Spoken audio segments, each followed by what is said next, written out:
It's Monday, and you know what that means. It's IndyCar night on iRacing. Hello again, everybody. I am Gary Gatto. Welcome to the Race First coverage of the first day of Season 4 of 2022, the Monday Night Indy Fixed Top Split, coming to you from the Las Vegas Motor Speedway.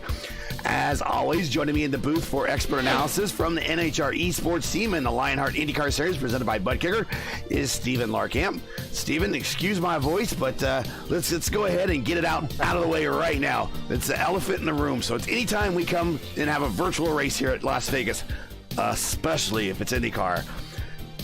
Lionheart Dan Weldon, 2011, Las Vegas. It was a toxic combination at the time, but since his death, a lot of improvements have been made the 10 years since, but the IndyCar Series is still hesitant to go back to pack racing. Will we ever see pack racing again like we did in the 15 years prior to 2011, or is that really a thing in the past? In some ways, I can see it being a thing of the past, at least in a way that they'll try to manage it.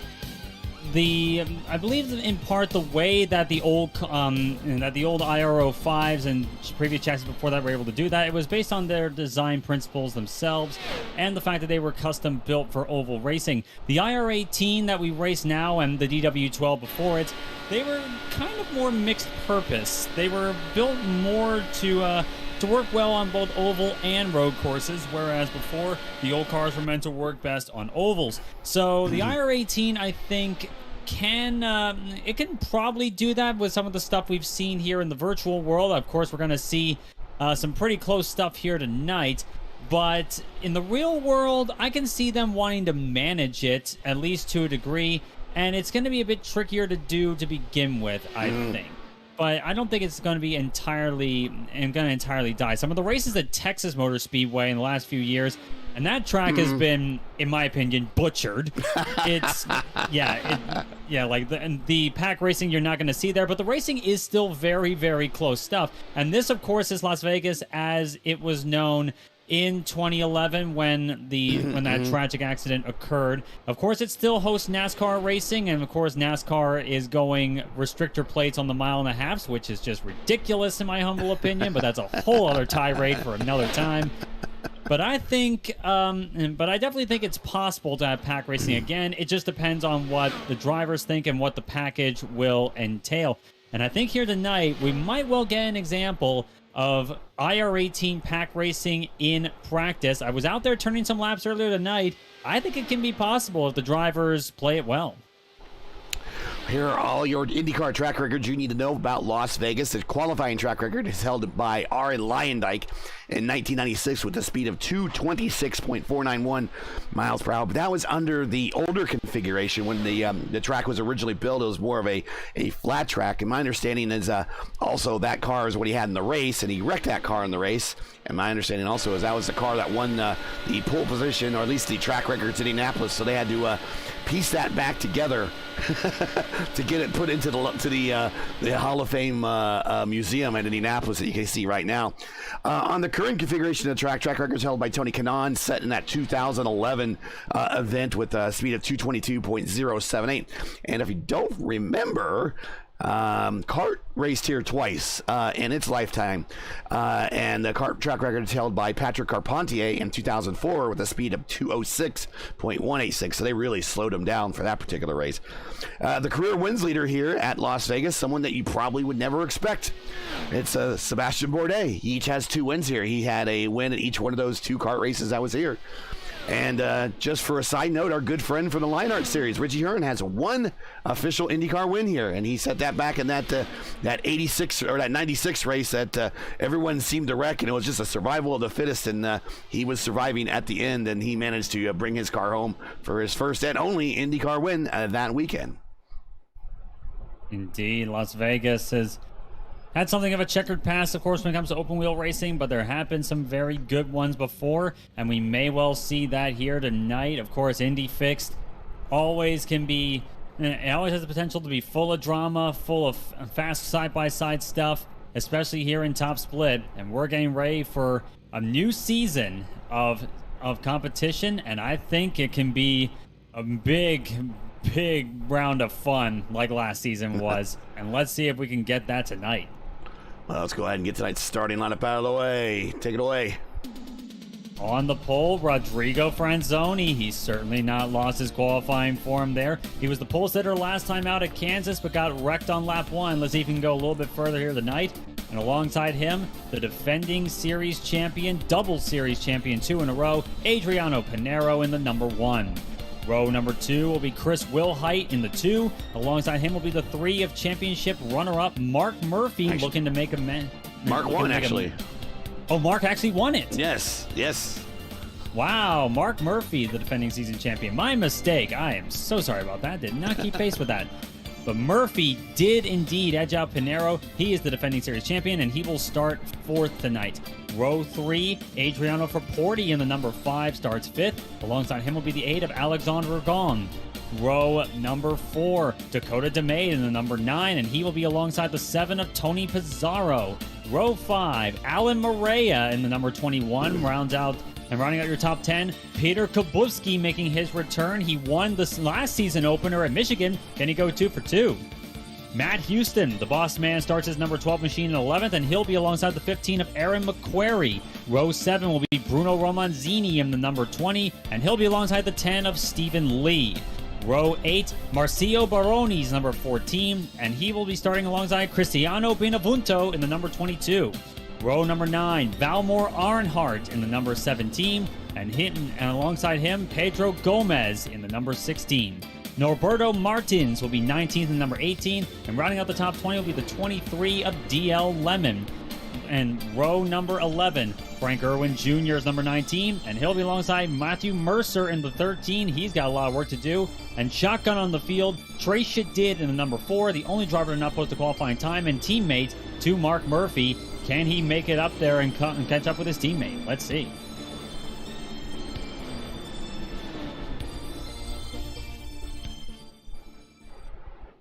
And the field getting ready. 75 laps here tonight. Pit window, once again, will open around lap 25 thereabouts. Yep. We're expecting about 50 lap runs, maybe a little bit longer if you're able to fuel save in the draft. But as they head down Nellis straightaway, we're getting ready for another season. The week 13 went by pretty quickly, didn't it? And now we're back to having more fun in games. Pace car getting ready to turn them loose once more. A new season of IndyCar racing on iRacing is about to get going. One ended just yesterday with the iRacing IndyCar Series. Now we're ready to start another. Franzoni gets on the throttle. Green flag flies. We are underway in Sin City. For Porty and Franzoni with the lead. Pinheiro tucks in behind him, looks to the high side now. Will Height holding off Murphy, and for Porty starting to get a little bit cozy already with Murphy's rear wing as they head down the backstretch. Pinheiro looks to the outside. Will Height trying to make it 3 wide, not quite enough there. And now it looks like, is that Murphy up on the high side? Yes, it is. Mark Murphy now making moves. Close, 3 wide stop. It's Franzoni going to lead lap 1. They're 3 wide behind him for second. And Pinheiro does indeed clear Will Height. He's going to have a look to the outside here. You can get a lot of momentum up on that high line there, but you really have to make it work. Will Height down on the low side now on Murphy for P3. And we're still holding on to this pack right now. We're not really getting spread out all that much. This is the kind of stuff I was talking about here. You can run multiple grooves here, and you can stay. And if you can stay in the draft to the other drivers in front, you're going to make a nice little pack for the majority of the field. But the big question mark will come when the tires start to wear out, and you will have to deal with understeer. Can the guys work their tools to make the cars handle the way they wanted to and keep that back and that pack going?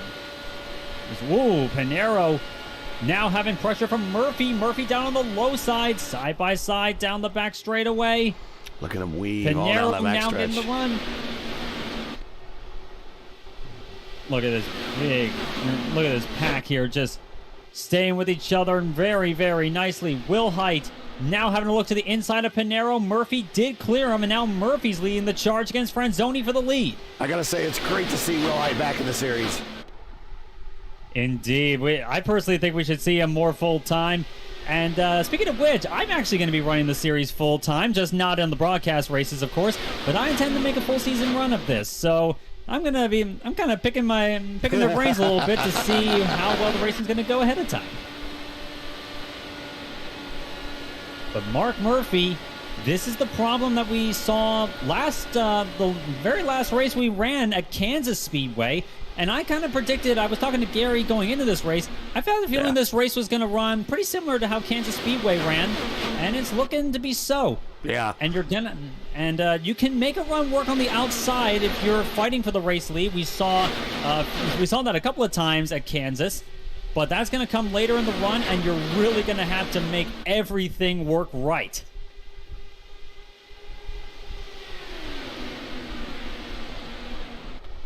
And this is the kind of stuff we were talking about before, this kind of pack racing. Las Vegas Motor Speedway became a stranger to it for a very sad reason. But here in the virtual world, the tragedy will never happen, except of course an emotional one.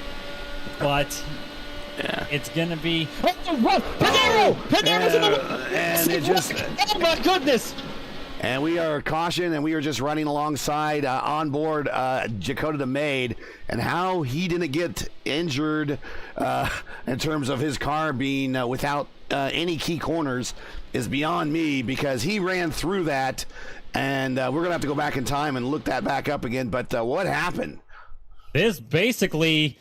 Man, that was a commentator's curse right there. And one of those was actually Franzoni. Rodrigo Franzoni was actually... I think he got touched a little bit with Mark Murphy there. He got squirrely down there. And Will Height, I think the big incident occurred when Will Height made contact with Pinheiro. And then after Pinheiro, I think that was netcode more than anything else. That should not have been enough. I don't think that should have been enough for Pinheiro to lose control like that entirely. And I think what Will Height was doing, he got spooked there by the incident in front of him. And then Pinheiro sent into the wall. And unfortunately, with how big the pack was, everybody got involved in it. That was a massive wreck. And that lies the downside of pack racing. If something goes wrong, you're not just the only victim. There will be a lot of them. That was netcode. And then we'll have to ride along with Mark Murphy to see that one again. But if you watch, and we'll hide the overlay here so you can see Murphy's left front here. Here he is, comes to the outside. And, yeah, just a little net code there. That was definitely net code. I mean, not much net code, but there is no physical contact seen on screen. And especially true here in the virtual world, it is the silent killer of IndyCars, the dreaded net code, and it struck once more in a big way. And we'll see, already I'm seeing 1, 2, 3, 4, 5, 6, 7 cars, at least a lap down with damage. Franzoni, Pinheiro, Ragon, Verporti, Benevento, Martins, and Shadid. And a few more. I see Kubuski, McQuarrie, DL Lemon. And Lemon's actually saying he's got too much damage. Tony Pizarro has got both his front and rear wings gone, and the rear suspension actually looks pretty knackered on that number 7. So that just took a lot of cars out of this race, only on lap number 10. Yeah, we'll take a look here at pit road. The damage here, there is Martins, there's Benevento, there's Ragon, there's Verporti at the end of pit road there, there's Pinheiro, and another bad start, kind of almost a repeat of the end of last season for him. There's Franzoni. Shadid should be at the other end. He might be good to go. We'll see. At least he has the front and a back end on his car at the time. I mean, DL Lemon is out. McQuarrie looks like that he has extensive damage. He's still been on pit road. We got Peter Kubutsky, which we never really got a chance to talk about his Barbie car there, but he's on pit road there. Matthew Mercer also shown on pit road. Pedro Gomes also shown on pit road. Some of these cars are looking better as we go up in the standings. Earnhardt not looking as good there. Pizarro P10 looks like he might be in for an extended stop for repairs. So we're also looking at Morera with no rear wing and a right rear that's flopping around. I think he's just trying to make some laps here. But it looks like only 8 cars running now. Unbelievable. And it's only lap number 11 out of 75. Like, it was looking so good too, and man, did I give them the commentator's curse in the worst possible way. But we really are down to a low number of cars still circulating. I'm only seeing 10 right now on the lead lap. Alan Morea coming back on the pit road. Tony Pizarro looks like he's going to be in there for a while as well. What a mess. Well, we're getting ready to go green. Unbelievable. Getting ready to go green. Before we do, if you could do us, those watching at home, do us a big solid and subscribe to the channel. According to YouTube Analytics, 54.3% of you, actually 0.9% of you are not subscribers. Let's change that now. Help us on our drive to 1,000 subscribers. If you enjoy his first coverage of the Monday Night Indy Fix Top Split and you respect the weekly stream, because we do it every week for you, please do us a solid and make sure you support us by subscribing. We have less than 100 to go, more like about 80 to go to get to the magical 1,000 mark. So if you haven't done so already, you can support us best by hitting that subscribe button right now. We cannot do that without you. And while you're at it, don't forget to smash like and click the bell so you don't miss out on future Race First iRacing broadcasts. And now let's go back to green here at Las Vegas. And it really is a whittled down field right now. I'm only seeing 8 cars still running, like you said, Gary. It's going to be Mark Murphy leading the way over Chris Wilhite, Stephen Lee up to 3rd, Baroni, Frank Irwin, Dakota DeMay, Matt Houston, and Bruno Romanzini are left. Murphy with the jump over Wilhite. And we're back racing once more. This is, I'm curious to see, after that one, that probably gave a lot of them pause for thought with really being aggressive early on in this race. Because we still are early on in this race here, as Stephen Lee looks to the outside of Wilhite for 2nd. Yeah, even at this point with 9 cars, if you're in this race right now, you're pretty much guaranteed a top 10. And if you just finish, I mean, you're looking at a pretty good I-rating gain and just at this point finish the race. Indeed, and right now the top 3 have broken clean away from Baroni, Irwin, and DeMade, 4th, 5th, and 6th right now, because these guys got themselves a big gap right now. Well, we got a couple of teammates on the course right now. Of course, we have the two Murphy cars, Murphy and Stephen Lee. Those are teammates right there. You see in first and second or first and third, depending on where timing and scoring will have them. And then you have the two Racers cars of the Made in Houston in 6th and 7th that could work together in this thing. But most everyone else is on their own. Indeed, they are. And these guys have probably formed little impromptu alliances to help themselves get back up there. But now we're starting to get ourselves in a bit of single file order right now as Mark Murphy holding that low line very cleanly right now. Chris Wilhite right in his wheel tracks though, and Stephen Lee just trying to use as much clean air as he possibly can to get that grip in the middle of the corner. And as the tires wear out, that is going to be increasingly a concern. Looks like Trey Shadid is underway, and he is out of the pits. Already picked up a couple of positions. He is up to 14th, but he is just going to try to make some laps here. Looks like he's staying well out of everyone's way as they're going down the Nulles straightaway. He might not even come out into the course. He might just stay down on the apron and bring it back into the pits. But Shadid is at least prepared and rolling. I also see Matthew Mercer coming off a pit road as well. He's going to be 7 laps down in a moment as he does so. But in that position, they realized that with so many cars out of the race, this is a great chance. If you have a car that's still drivable, you can make up a lot of positions just by sheer circulating around and just picking up the people that wrecked. And Pedro Gomes also on the track as well, making up some laps as well. So some of these guys involved in that big lap 11 incident are on the track. Now, problem is when you get that many other slow cars out there that are going to be damaged or at least down on speed, might there be issues with them interfering with some of these faster cars, especially if we get a lot of them out there. So we'll see. We hope that's not an issue. We've seen slower cars, especially here on Raceverse, make a difference in races the last couple of weeks. See our IIS coverage at Laguna Seca. So we'll see what happens there. Hopefully they stay out of the way. But looks like this pack is all kind of grouped back up again. Indeed, all 8 of them are within a second and a half of each other right now. Murphy, Lee up to second, Wilhite, Baroni, DeMay, Irwin, Houston, and Romanzini all staying very tight with each other. And for here and now, they seem to be playing it pretty well right now. They realize that they have a golden opportunity, and also that of really how easy it is to go over the limit, as it were.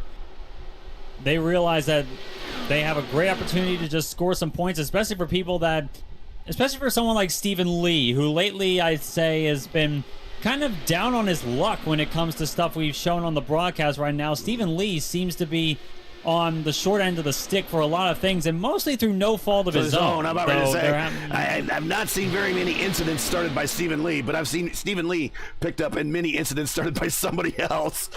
Yeah, like this one, I want to give him a good result like this, and I think he wants that too. He realizes that this is the perfect chance to get it and just maybe break that little streak of his.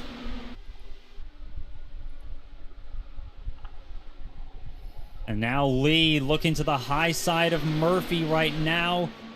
Working lap number 23. We're getting closer and closer to that pit stop cycle right now.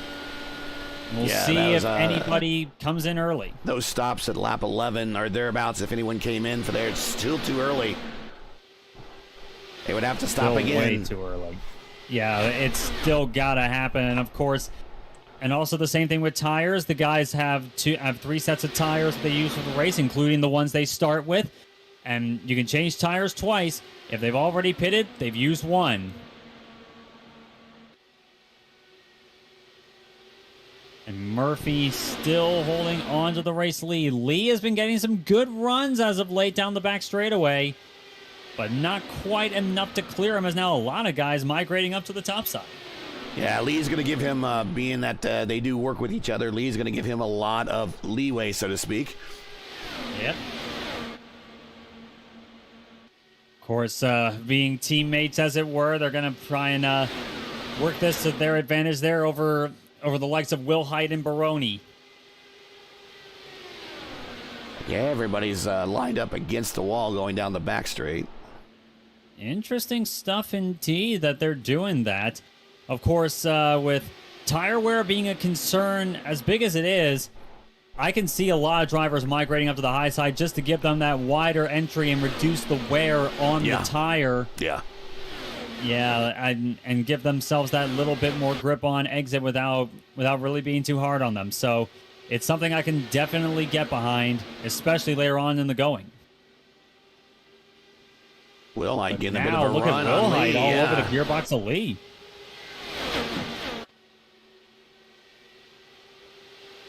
Lee leaving the bottom open. Willhite thinking about it. Now this time Willhite's going to follow Lee up high.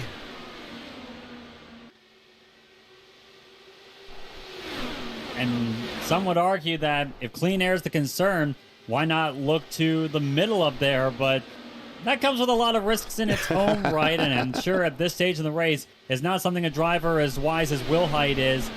That's not something he's considering right now. Oh, threading the needle up there. Yeah.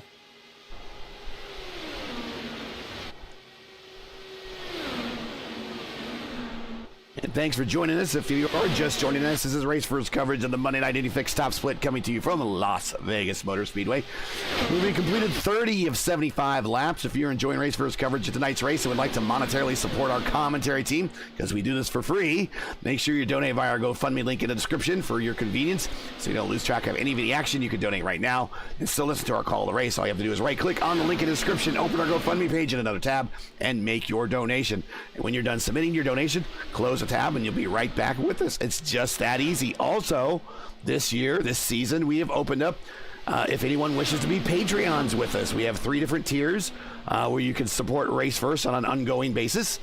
And your reward for being a $3 or $5 tier member is we will run your name at the end of credits of every one of our broadcasts.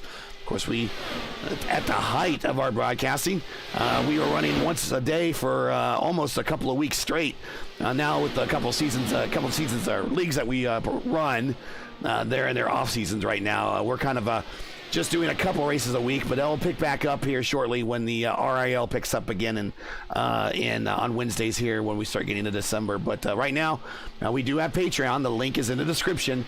Check it out. You can help support us on an ongoing basis by being a Patreon.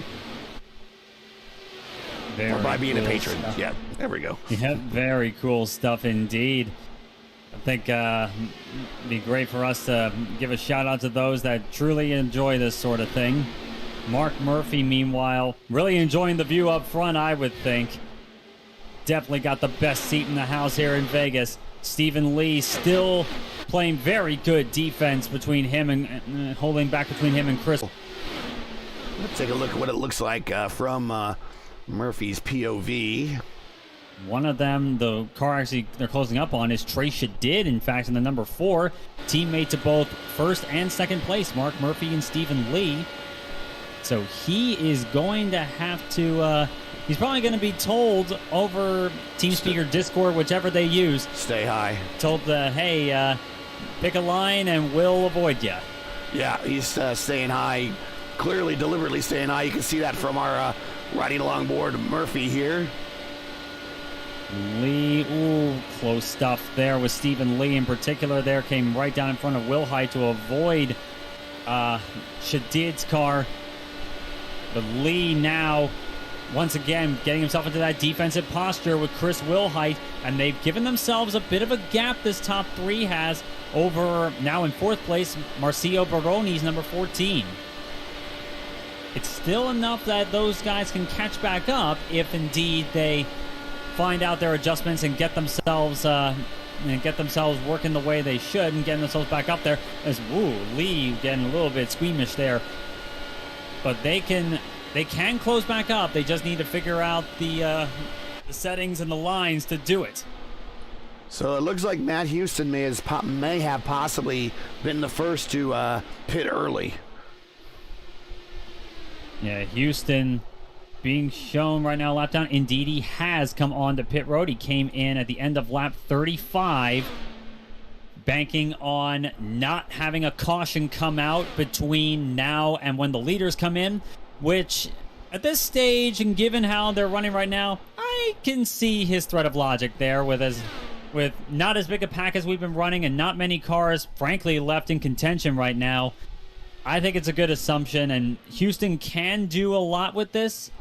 The question is, will it be enough without draft help? Yeah, that time by 24-5 for excuse me, a 25-3 for Houston, 25-2 for Murphy and those guys up front. So they still have to stop. He's not that far off the pace.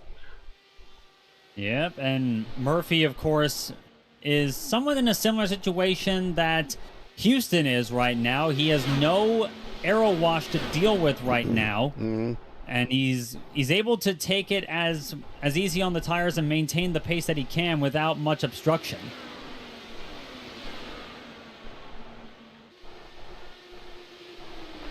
Yeah, with Shadid making up those laps, he has already put himself in the top 10, and he's on pit road right now, so he might have called it quits. We'll see. He's only 2 laps behind Mercer, so we'll see what happens with Mercer. He might come back out and try to get those 2 extra laps. But Mercer seems to still be making laps here at the Speedway.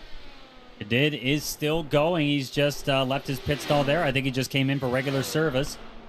Murphy and Lee, though, still have not pitted. We're working lap 42, getting closer and closer and closer to the time where you're going to have to pit at some point. But Murphy and Lee both running very good lap times, and even right now, they're actually leaving Will Height behind a little bit. Will Height's dropped to about half a second off of the race leaders. So these guys seem to have figured out their game plan for right now, and it seems to be working to their advantage. Now can Will Height counter that? So there are a couple of cars operating on different strategies. DeMade, Romanzini are also on a slightly different strategy. They did pit at the lap 11, lap 10 caution. So they are about 10 laps to the positive over these guys in front of them. And we have just seen DeMade now work his way up to P4. Indeed. The problem there, though, is, of course, 10 laps more is still not enough. They are going to have to pit. Will Height now coming onto pit road. Will Height with a very aggressive exit off the racing course. He's going to probably make up a lot of time on pit road because of that. You gotta make up as much time as you possibly can coming on and off of the pit road here. 50 miles an hour is your pit road speed limit. Into the box. Waiting on the Jackman, down and away. A little bit of a blink there, but Will Height off the limiter, back onto the track. Let's see what he can do.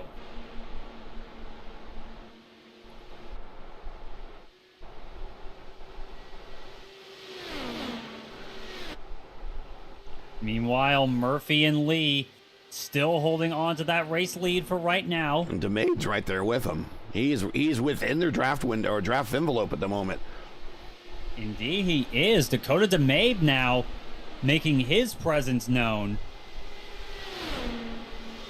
He can definitely get himself up there. Let's see if he can turn some quicker lap times right now. He does have the draft, but that also can be a bit of a double-edged sword with the aero wash, especially if he gets closer to them.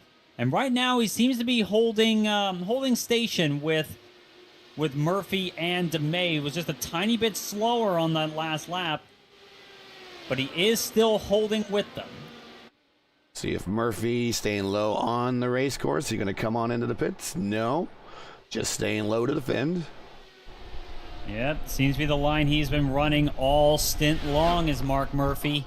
Alan Morera in chat. Big, big, big. Yes, it was. Big, big, big. That was, like I say, it was more than big, big, big. That was huge. That was a massive, massive incident at the start of this race. And it just goes to show the kind of double-edged sword about pack racing in its purest form. Pack racing is real exciting and all. The racing's really close.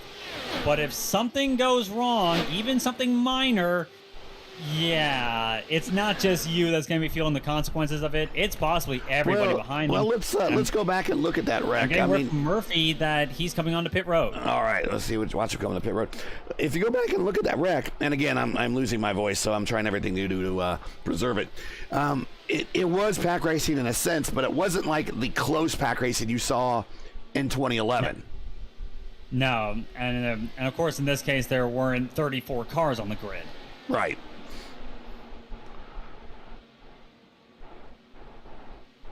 And this one, and in my personal opinion, I think that one could have been avoided if netcode wasn't a thing we had to worry about in the virtual world. Murphy on pit road, Stephen Lee on pit road, Roman Zini on pit road. So now the lead is turned over to Dakota DeMaid. Murphy down and away off of pit road. DeMaid still staying out, working lap 52. Of course, he came in under the caution early on in this race. We'll see if he considers what the others are doing and come in to counter it. He's turning lap times that are fairly similar to what they were running before they came in. We'll see what Murphy is able to pull here, as he has actually come out behind Chris Wilhite and Matt Houston. Yeah, Dakota's turning laps at the 217 neighborhood, Wilhite in the 218 neighborhood. Murphy does indeed clear Houston this time by, and now he's going to have to close up on Chris Wilhite, but he's got the freshest rubber on the circuit in order to do it. And just to prove the point, last time by, Murphy 4/10 faster than Chris Wilhite, running Wilhite with a 25 even, Murphy with a 24.6. Last time by, Murphy 222.221 versus Wilhite's 218.780. He is blazing right now on those fresh Firestones. Still waiting on Dakota DeMaid to come in, of course. This is second on the track, but it's for the effective race lead as things stand. It's Chris Wilhite having to defend against Mark Murphy. Situation reversed from last time. Murphy now looking to the high side in turn 3. Still wheel to wheel in the middle. I don't think it'll be enough to clear him this time by. No, it's not. These are two of the best oval racers on the service. I would, if I was a third car in this battle, I would feel extremely safe around these two. Indeed, and I would never accuse either of them of racing too aggressively for their own good. They're both very smart drivers. They're both very strong in their craft. They know what they're doing. And we're getting to see how well one can defend versus how well one can attack. And that's Matt Mercer, I believe, in front of them. Currently running in 9th place, 8 laps down at the moment. Hey, but there you go. Guaranteed top 10 finish there, but just by perseverance. That's going to pay off at the end of the season. And this is actually that pass there on that might help. Mercer. Sorry, go ahead. That might help Murphy a little bit. Mercer, he might have caught some of Mercer's draft there and might help him pull around, but not quite. I don't know, but that was a good chance at a pick there. But what they were doing beforehand, they were actually communicating with Mercer over voice chat, from what I was hearing, saying, hey, pick a line and we'll work around you. That's what these guys would love to have. Drivers, lap cars that can work with them, lap cars that are not going to interfere with their battle too terribly much. Maybe just enough that the attacker will want to use them as a pick, but nothing more. Still side by side, though. Good view off the right side pod of Wilhite's car. You can hear the other car of Mark Murphy there audibly, but you'll see him every now and then, especially down the backstretch. Yeah, and then it's always kind of a hair-raising feeling for me when I've been doing these, that when you hear a second engine in your ear to the right side, you know someone's getting pretty close to you. Still holding side by side. Beautiful stuff here as we're coming to 16 laps to go. Dakota DeMaid still has not pitted as of yet. Still waiting on when we'll see that number 9 come in, because, 3 wide here. Here comes Stephen Lee back up here once again. And how is he going to be working with his teammate here? Let's see how they do it. And Murphy actually had his nose ahead of Will Height at the start-finish line on that last lap. Lee just washed up a little bit, almost caught the wall. A little bit of a blink there from Will Height. Some connection worries, perhaps. Another thing you got to be very careful about, especially in Indy cars. And once again, if you're just joining us, you're watching Race First coverage of round one of the Monday night Indy Fixed Stop Split, coming to you from Las Vegas Motor Speedway, where we have a heck of a battle right now. Dakota DeMate on pit road is our leader. He just turned it over. He's making a stop now. He has hit his marks. He has slid in. Looks like he is going for fuel only. Fuel only. I didn't see him go up on the jacks at all. Wow. Bold gambit there for Dakota DeMate with, frankly, worn down to the treads tires right now. Here he comes. Here he comes. Is he going to be able to stay within that window? It's going to be close. No, I don't think he's going to. So. Yeah, he's just getting himself up to 180 right now. Meanwhile, the leaders are working 218 miles an hour through 3 and 4. Lowest is 214 right now, by the way. These guys do not bleed off that much speed. Well, thanks for joining us, everyone. Make sure to smash that like button and subscribe to the channel so you don't miss out on the next race. But we got a heck of a finish here in front of us.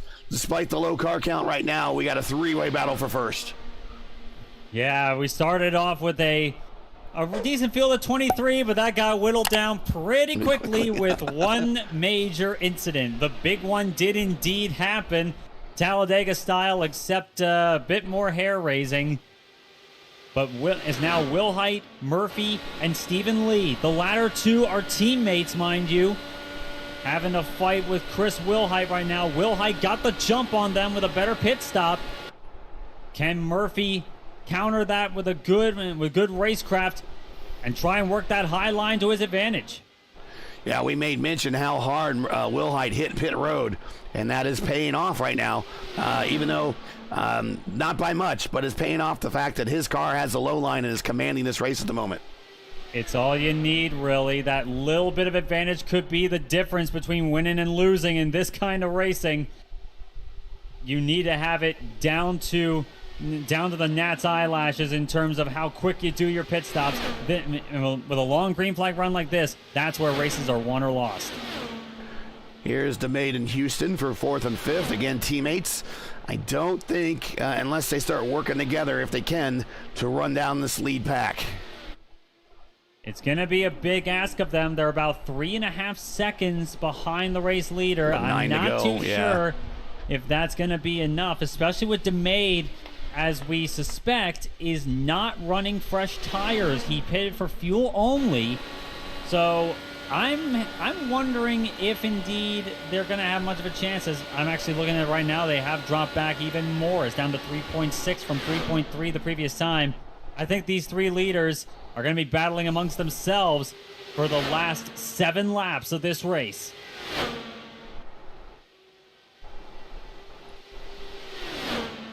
Still looking to make things 3 wide.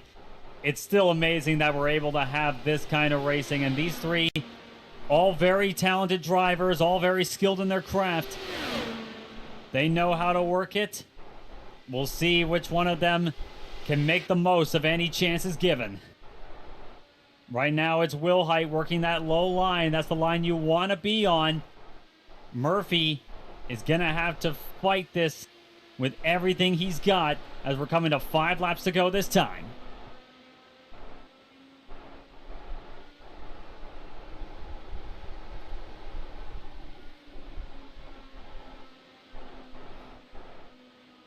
Clear air ahead of them as Matt Houston gets around Dakota DeMate. In fact, getting himself up to P4. If something happens to these leaders, the race first drivers are looking primed to take advantage. And meanwhile behind, Bruno Romanzini, Marcio Baroni, and Frank Irwin Jr. having their own scrap for the minor placings, 6th, 7th, and 8th. These are the last drivers on the lead lap after that incident. Then it's Matt Mercer, 8 laps down, and Trey Shadid, 37 laps down, are the top 10 right now. The rest, including Shadid, are wrecked out of this race. Yeah, I think Shadid has parked it for the time being. So we are watching Last 4 laps here and there comes Murphy on the outside, getting a good run. Just stalls out halfway up the side of the car. Just seems to stall out. Yeah, especially since by the time you get yourself alongside them, you're entering the corner where, once again, with clean air, the low line is going to be at an advantage. It's Murphy that's going to have to do the hard work on this one. It's going to be 2 laps to go this time. Can he pull it off?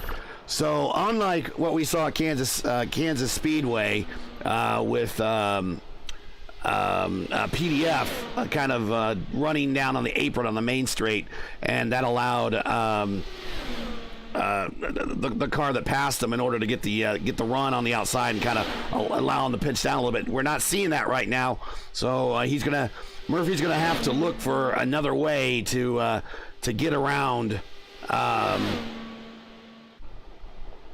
Will Height here instead of pinching him down like we saw at Kansas City last lap.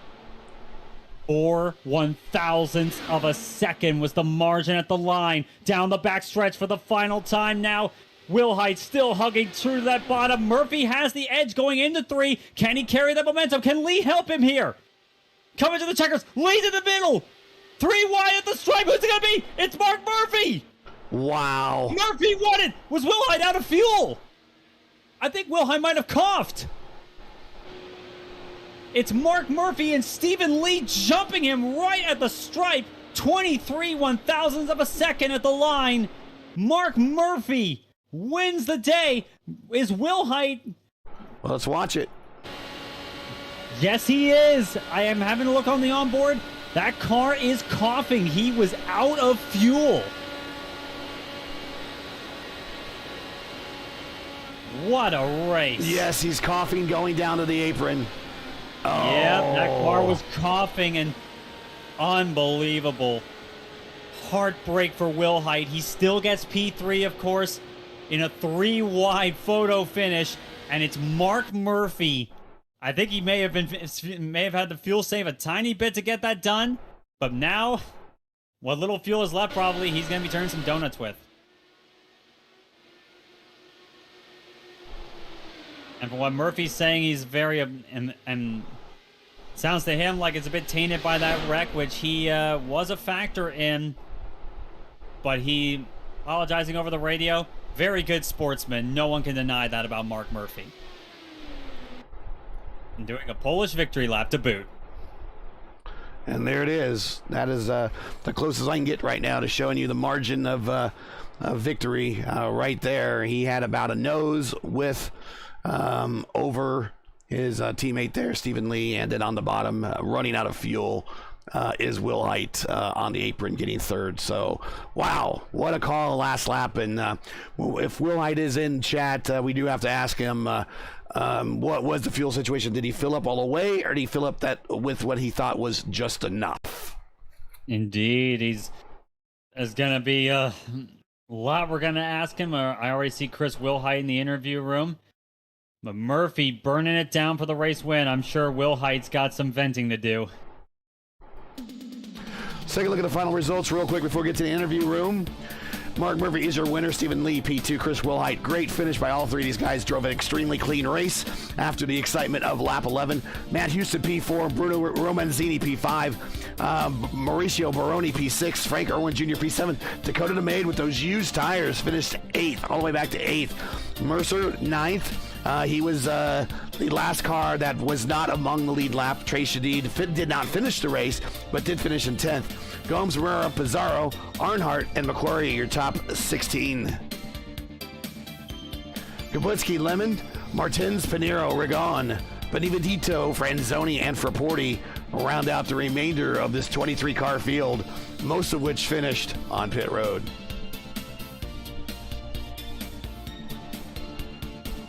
A lot of bent up cars and a lot of frustration for a lot of the field here tonight. Not the way the season wanted to start. We got a good finale. We got a good checkered flag finish, but the road to get there did not look pretty to start with.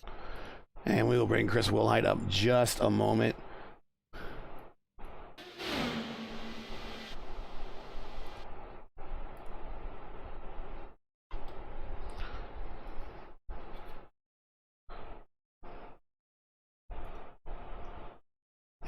do that right now.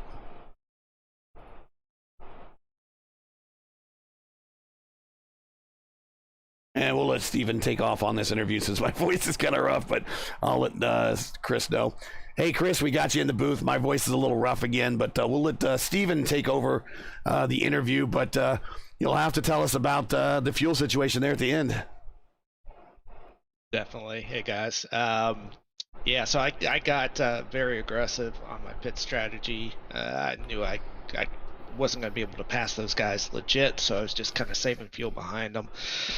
And then I started to lose time to them, so I figured, okay, I'll try an undercut, try to get some fresh tires. And yeah, I was right on the edge on fuel, but I went for the slightly lower number because I wanted to beat them out, and it worked. it worked until it didn't work, right? And so I'm doing everything I can to save a tiny bit of fuel, but you're leading. If I lift too much, Mark's just going to fly by me. I did a couple fuel maps. I just couldn't quite save enough, and yeah, so coming to that checkered, I just flew it down there on the apron, and she started to sputter, and went from first to third. Yeah, and looking at that whole situation there, I kind of had a feeling that you were going to be relatively fine getting to the checkers, but obviously that wasn't really how it panned out. But do you think but having how should I phrase this? Like that whole situation there, do you think maybe holding off for another lap, do you think that could have net you the victory in the end? Do you think that it wouldn't have been enough to coming in now was the time to do it rather than possibly having them jump you later on in the going?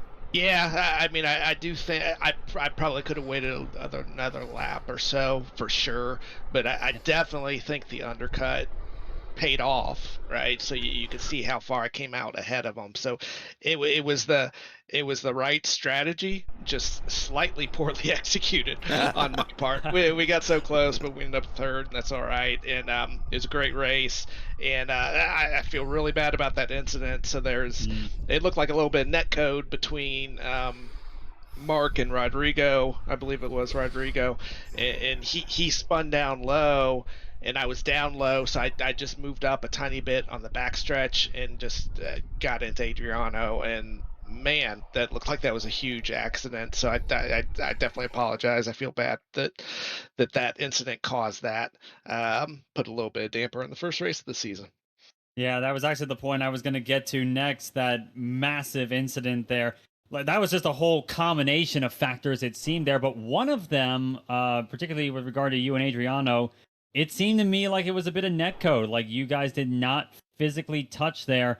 And do you think Adriano had a suspicion that you were going to drift up there and maybe gave you what he thought was some semblance of room, but then netcode just said nope?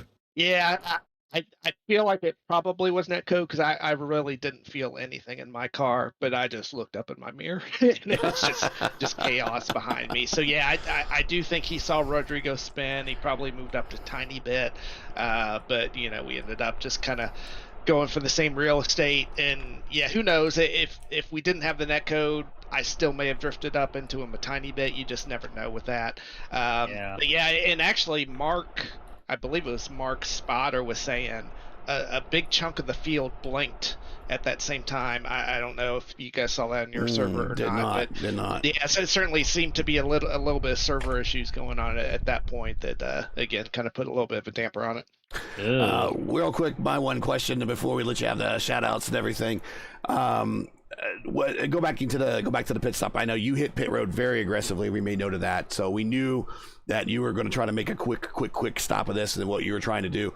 Was the tank full, or was it full enough for what you thought, or just not full enough?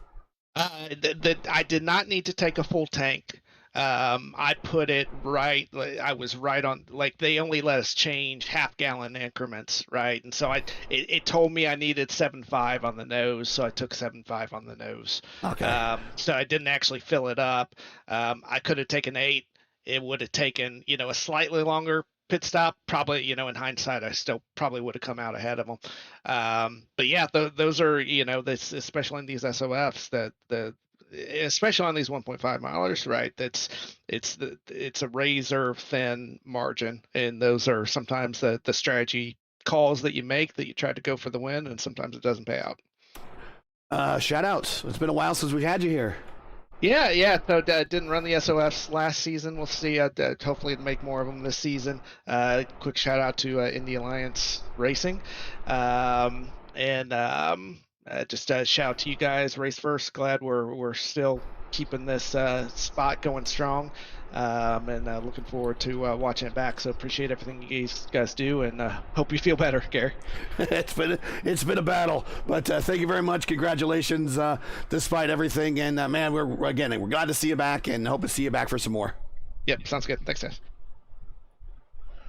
All right, let's bring up our winner, Mark Murphy. Hey, Mark, we got you up here. Got you up here for a win. Finally, congratulations. Last time you won, I wasn't here, but here this time. And by the slimmest of slim margins, you got the job done today. Yeah, Gary, it's a pleasure to have you back. I'm glad you're sounding better and feeling better. I'd be remiss if I didn't start by saying I'm so sorry that first lap or that first accident happened. I didn't feel any bumps or hits or nothing, and my spotter said that a bunch of the field glitched out at the same time. Mm-hmm. And just I looked up and Rodrigo was spinning to my left, and I looked in the mirror and said, "Holy smokes, what just happened?" Right. And then I went back and looked at the replay, and there's 6 inches to a foot of daylight between my rear wing, or my left front wing, and Rodrigo's right rear, and I just hate that, because it was shaping up to be a heck of a show. Steven.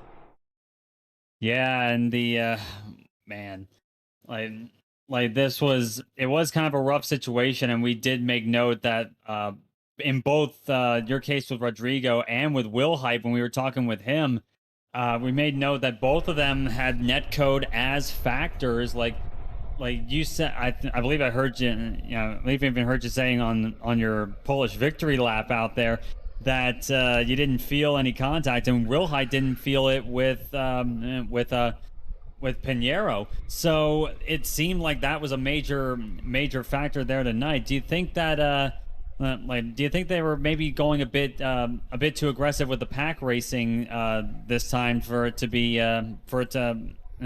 safe, really? I'm not a fan of the pack racing. I mean, if we're gonna run these mile and a halves, they ought to be, they ought to be like Kansas, or they ought to be like Kansas or Kentucky or New Kentucky or New Texas, where you can stick together for a little bit, but then the guys that can manage their tires are gonna rise to the top. It's so hard, because you can't. It's a product of the racing, and it's a product of the high downforce that they gave us for this week. And I mean, the car was absolutely glued. You could run it, you could run it at any line. Dirty air wasn't much of a factor, so you could run up close to people. You could run on somebody's gearbox. The tires didn't really fade away until 35 laps or so into a run.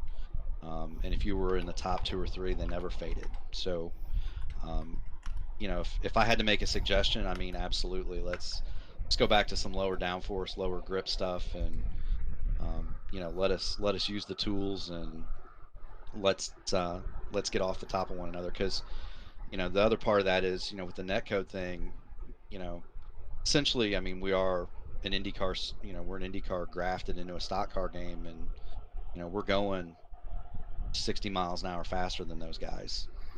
And sometimes I think the system gets a little. I think your mic cut out there for a second. It's the best in the world, don't get me wrong, but it's, I understand what you're saying. Yeah, for sure. Yeah. So, sorry. But overall, just a great race. I mean, again, credit to Trace. I mean, we showed up with some fast cars, and he got a black flag in qualifying and had to start back, and but we had rocket fast cars, and I hate that first lap thing happened again because I think we could have beat him. I think we could have beat him without that. Yeah, and one of those rocket fast cars was Stephen Lee, who finished second, if I'm not mistaken.